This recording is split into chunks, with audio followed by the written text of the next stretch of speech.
what starts here changes the world. I have a few suggestions that may help you on your way to a better world. And while these lessons were learned during my time in the military, I can assure you that it matters not whether you ever served a day in uniform.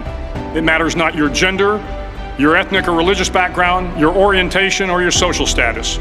Our struggles in this world are similar, and the lessons to overcome those struggles and to move forward, changing ourselves and changing the world around us, will apply equally to all.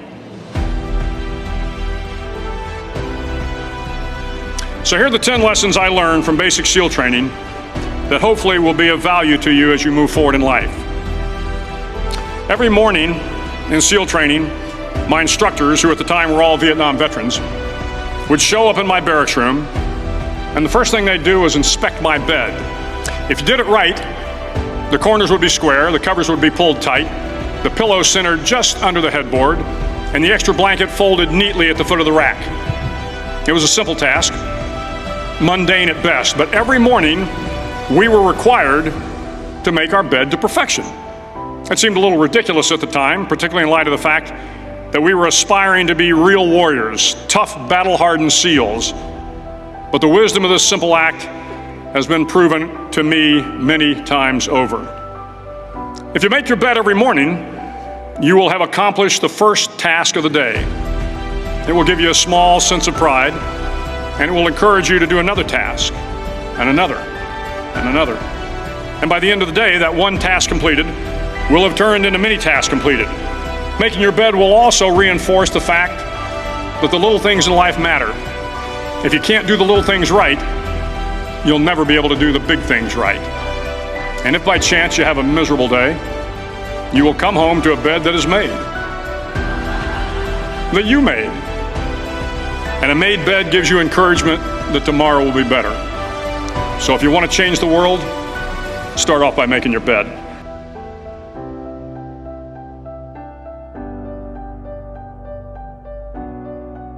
During SEAL training, the students are all broken down into boat crews. Each crew is 7 students, 3 on each side of a small rubber boat, and 1 coxswain to help guide the dinghy. Every day your boat crew forms up on the beach and is instructed to get through the surf zone and paddle several miles down the coast. In the winter, the surf off San Diego can get to be 8 to 10 feet high, and it is exceedingly difficult to paddle through the plunging surf unless everyone digs in.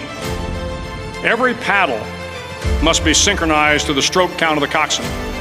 Everyone must exert equal effort, or the boat will turn against the wave and be unceremoniously dumped back on the beach. For the boat to make it to its destination, everyone must paddle. You can't change the world alone. You will need some help.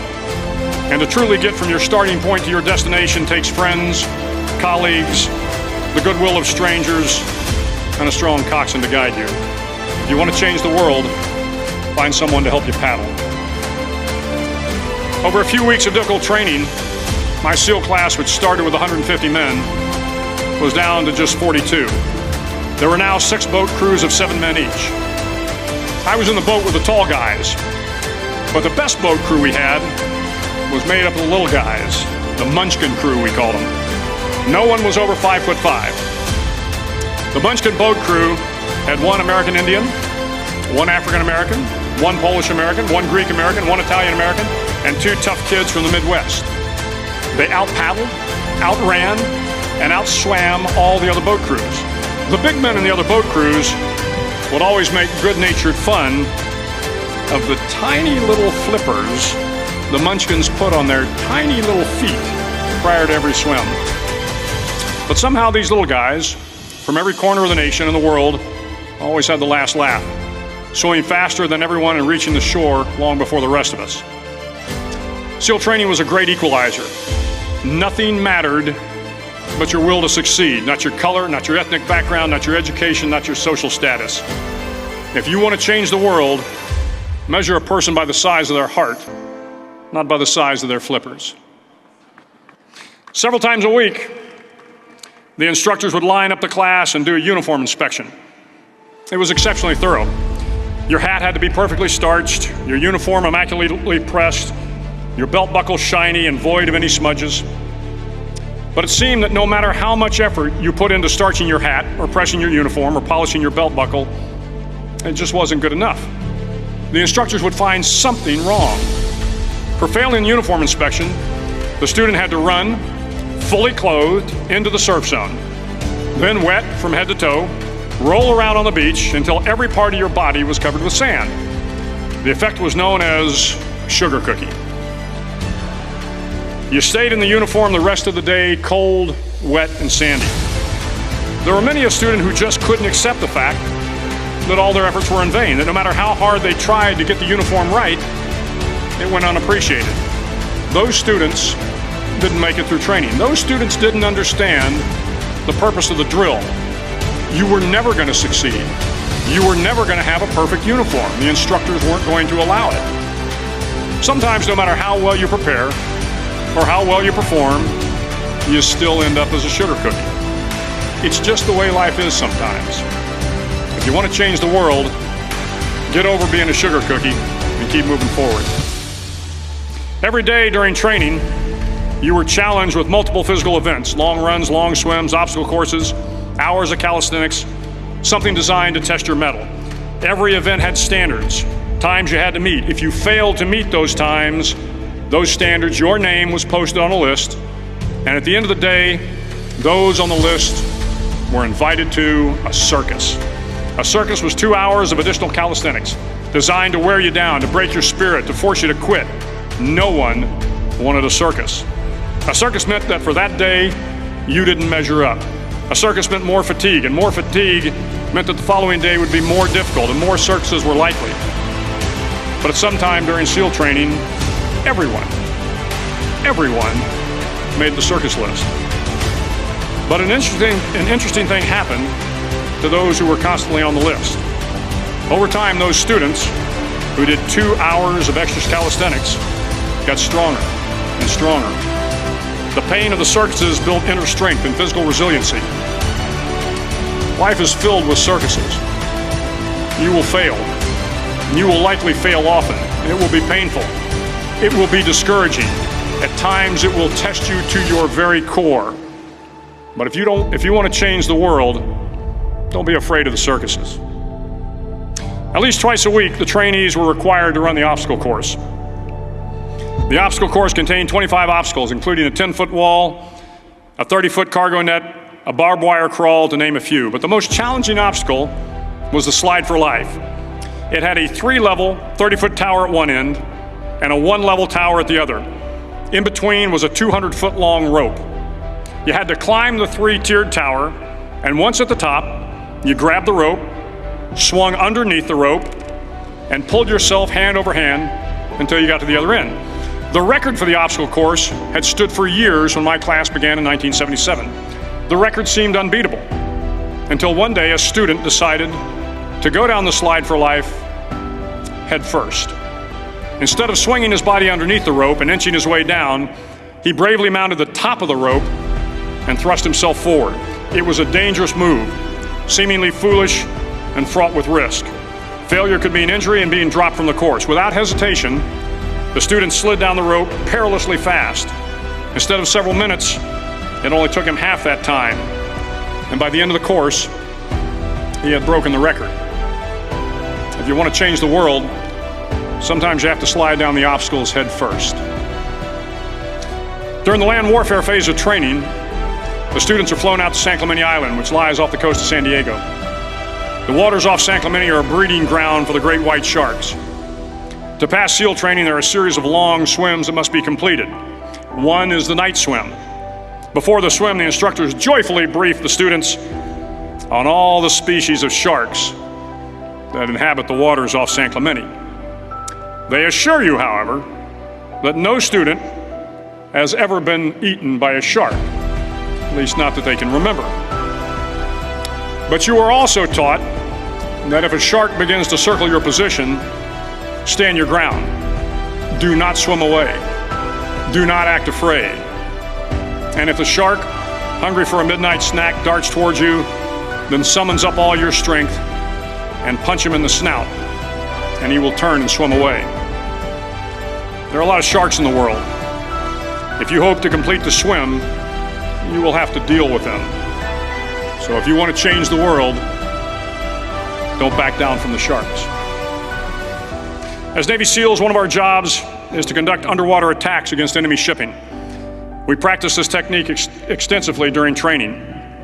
The ship attack mission is where a pair of SEAL divers is dropped off outside an enemy harbor and then swims well over 2 miles underwater, using nothing but a depth gauge and a compass to get to the target. During the entire swim, even well below the surface, there is some light that comes through. It is comforting to know that there is open water above you. But as you approach the ship, which is tied to a pier, the light begins to fade. The steel structure of the ship blocks the moonlight. It blocks the surrounding street lamps. It blocks all ambient light. To be successful in your mission, you have to swim under the ship and find the keel, the center line, and the deepest part of the ship. This is your objective. But the keel is also the darkest part of the ship, where you cannot see your hand in front of your face, where the noise from the ship's machinery is deafening, and where it gets to be easily disoriented, and you can fail. Every SEAL knows that under the keel, at that darkest moment of the mission, is a time when you need to be calm, when you must be calm, when you must be composed, when all your tactical skills, your physical power, and your inner strength must be brought to bear. If you want to change the world, you must be your very best in the darkest moments. The 9th week of training is referred to as Hell Week. It is 6 days of no sleep, constant physical and mental harassment, and one special day at the Mud Flats.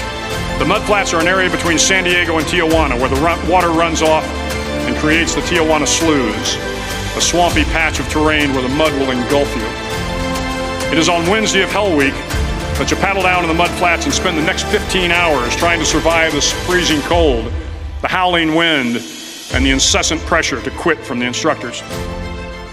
As the sun began to set that Wednesday evening, my training class, having committed some egregious infraction of the rules, was ordered into the mud. The mud consumed each man till there was nothing visible but our heads. The instructors told us we could leave the mud if only 5 men would quit. Only 5 men, just 5 men, and we could get out of the oppressive cold. Looking around the mud flat, it was apparent that some students were about to give up. It was still over 8 hours till the sun came up. 8 more hours of bone-chilling cold. The chattering teeth and the shivering moans of the trainees were so loud, it was hard to hear anything. And then one voice began to echo through the night. One voice raised in song. The song was terribly out of tune, but sung with great enthusiasm. One voice became 2, and 2 became 3, and before long, everyone in the class was singing. The instructors threatened us with more time in the mud if we kept up the singing, but the singing persisted, and somehow the mud seemed a little warmer, and the wind a little tamer, and the dawn not so far away. If I have learned anything in my time traveling the world, it is the power of hope. The power of one person, a Washington, a Lincoln, King, Mandela, and even a young girl from Pakistan, Malala. One person can change the world by giving people hope.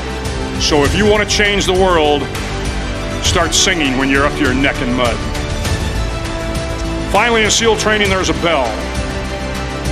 A brass bell that hangs in the center of the compound for all the students to see. All you have to do to quit is ring the bell.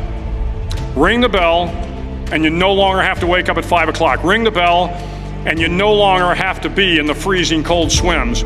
Ring the bell, and you no longer have to do the runs, the obstacle course, the PT, and you no longer have to endure the hardships of training. All you have to do is ring the bell to get out. If you want to change the world, don't ever, ever ring the bell. It will not be easy. Start each day with a task completed. Find someone to help you through life. Respect everyone. Know that life is not fair and that you will fail often. But if you take some risks, step up when the times are the toughest, face down the bullies, lift up the downtrodden, and never ever give up, if you do these things, The next generation and the generations that follow will live in a world far better than the one we have today. And what started here will indeed have changed the world for the better. Thank you very much.